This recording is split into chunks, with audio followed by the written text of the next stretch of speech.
You say to someone, why are you feeling this way? What's wrong with you today? And they say, I am this way because of that person, because of that circumstance. What they're really saying is, that person or circumstance is actually controlling my feelings and controlling my thoughts. Well, anything that's controlling my feelings and my thoughts, I'm victim to, right? So it makes sense then that when things are good, you feel good, and when things are bad, you feel bad, right? So when you start changing the way you think and feel, and it starts producing outcomes in your life, you're going to believe you're the creator of your life and less of the victim of your life. And the hardest part about all of this is just making the time to do it. If you're not even peaceful, there is nothing in your life that you can do in a worthwhile way. To be peaceful essentially means this, that you're not messing your mind. To be peaceful means that your system is at ease. You know how to conduct your mind, you know how to conduct your emotions, your body and your energies. You are peaceful. If you change the picture in your mind, you change the chemistry, you change the fate. So I'll give an example.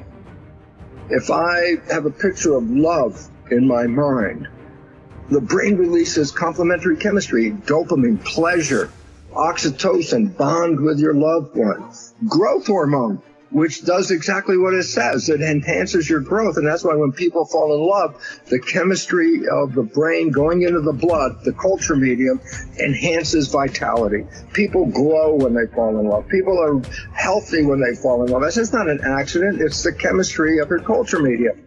But now I say, but wait, what if I have a picture of fear? I go, oh, well, love chemistry doesn't come out when fear is in the picture.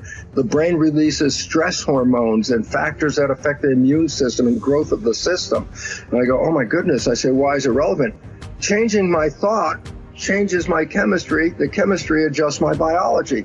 So if I can control my thoughts, I can control the chemistry, and therefore I control the biology. So all possibilities already exist. You don't have to create the possibility. In fact, all you have to do is become aware that it exists. The moment you do that, you're changing the thought and you're producing a different frequency. Now, if the person is astute enough to feel the frequency of the thought in the quantum and not wait for the experience to happen, but the thought of abundance would produce the feeling of abundance. Tell guilt, shame, the past, I've changed my mind. I'm not living condemned. Listening to the accusing voices, I'm forgiven, I'm redeemed, restored, my future is bright. Tell lack, struggle, not having enough, I've changed my mind. That is not my destiny. I will lend and not borrow. What I touch will prosper and succeed. Abundance, overflow, increase is coming my way. Train your mind. Train your mind not to focus on the problem and make it bigger, but focus on the solution to solve it. Stay positive, stay focused, and most importantly, stay strong. The way we've been using our thoughts are not necessarily productive. As a matter of fact, sometimes our investments of our thoughts are actually counterproductive because our thoughts create a reality that we then have to overcome. So basically it says that we must start to become aware of our thoughts. And why is this important? Because thoughts represent units of energy. Every time you have a thought, you use energy. Why this becomes relevant is, if I give you a checkbook for your bank account, you don't go down the street and just write checks to people like, oh, hey, you're a nice looking guy. Here's $10 for you. And, oh, here, little girl, go out and buy yourself a little car. Here's $1,000 for you. And you don't give away your money. Why? Because giving away your money is giving away your life. So basically, you become very frugal when you have a checkbook in your hand. Now, what I'm trying to tell you is this. You have an energy budget in your body. The energy is what keeps you alive. When you start using energy and writing checks where you get no return from your energy, then it's exactly the same as writing checks out of your bank checkbook and giving away your cash. So why this becomes important is the biology of belief reveals how our thoughts create our reality. And if you start investing in thoughts that are counterproductive, thoughts like fear, or what am I going to do, and how am I going to escape this problem, or how's this going to go wrong, and all these other kinds of thoughts that are negative kinds of thoughts, then realize this. You are actually not just using your energy for having these thoughts, but these thoughts are also what come into your reality. What you focus on with your thoughts, your brain will manifest as reality.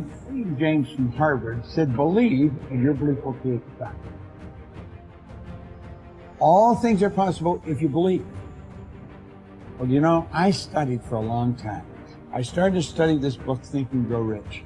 And he talks about belief in here. He says, you're not ready for what you want until you believe you can get it. I found that the only two sources of reference we can go to find out anything about ourselves is science and religion. They all say you've got to believe.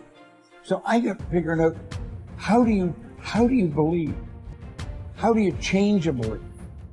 Interesting subject, because I'm going to tell you something. Your results are nothing but the manifestation of your belief system. Well, our belief system, now listen carefully, is based upon our evaluation of something. And frequently, when we reevaluate a situation, our belief about that situation will change. Let me repeat that. Our belief system is based upon our evaluation of something. Frequently, if we reevaluate a situation, our belief about it will change. I began reevaluating who I was. I started to study. I never stopped studying. And I found as I reevaluated, I had a much higher opinion of myself. I found out things about me that I would have never believed if you had told me. The power that's locked up within us, the marvelous system we've got. You know, the blood circulates through your veins every 33 seconds, through hundreds of miles of passageway. Bang, just like that, clears all the food in and all the garbage out. Stop and think of the central nervous system. It's the most complex electrical system in the world. And you've got it. Think of your brain, an electronic switching station like that.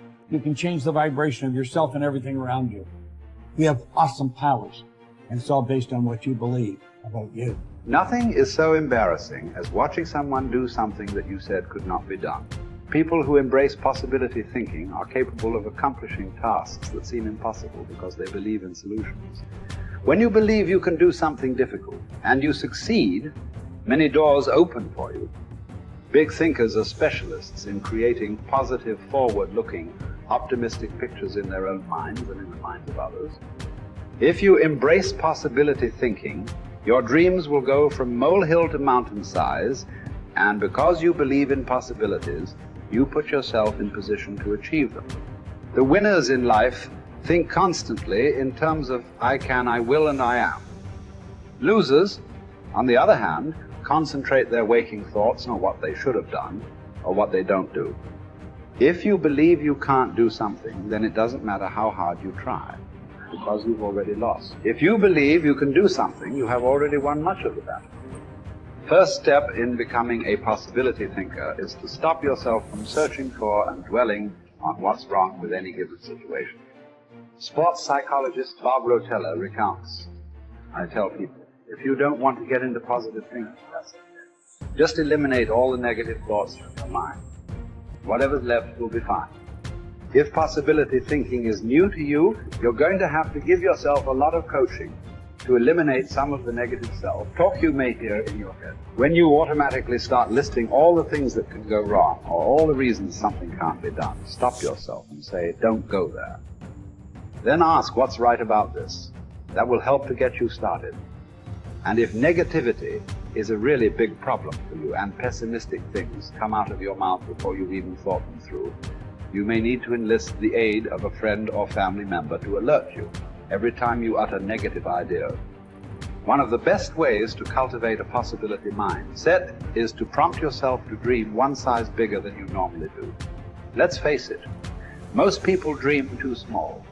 They don't think big enough. Henry Curtis advises, make your plans as fantastic as you like, because 25 years from now they will seem mediocre.